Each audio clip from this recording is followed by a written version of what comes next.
Hi, I'm Timea Presley. Thank you for joining me today. Recently, I've been thinking about doing Pilates when somebody has an injury. How is it possible? Why should we do it? Let's talk about that today.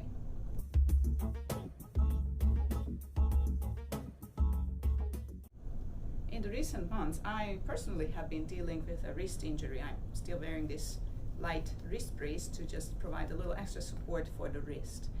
And as I was going through the process of healing, a couple people made some very kind and loving comments about how it must be really difficult for me not to be able to work out while I have this wrist injury. And I thought about it a little bit, and it took me back to that time where I was thinking about why I find that Pilates is such a helpful method. And I remembered that what we can always do in Pilates, and this is our scope of practice as Pilates instructors, is that when there's an injury, we don't rehab the injury. We are not physical therapists or doctors who will treat or rehab an injury.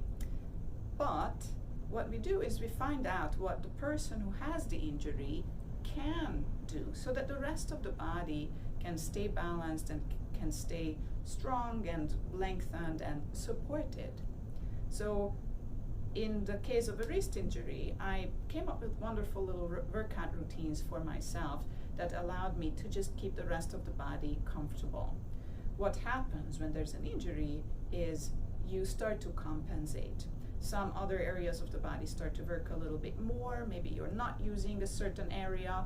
In this case, because it was the wrist, I could not put weight on the hand. However, I really felt that I needed to use the shoulder because I started to use my arm differently, and as a result, the shoulder started to feel uncomfortable. So I was able to work on my shoulders, even work on my arms just by coming up with scenarios to hold things differently, to put the strap on the arm instead of the hand, and so on, to work on the forearms more rather than on the hands when it came to exercises that required me to put pressure on the hands.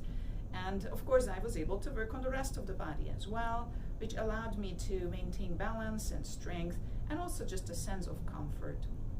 So what you do when you have an injury is figure out in a Pilates session with your Pilates instructor what you can do.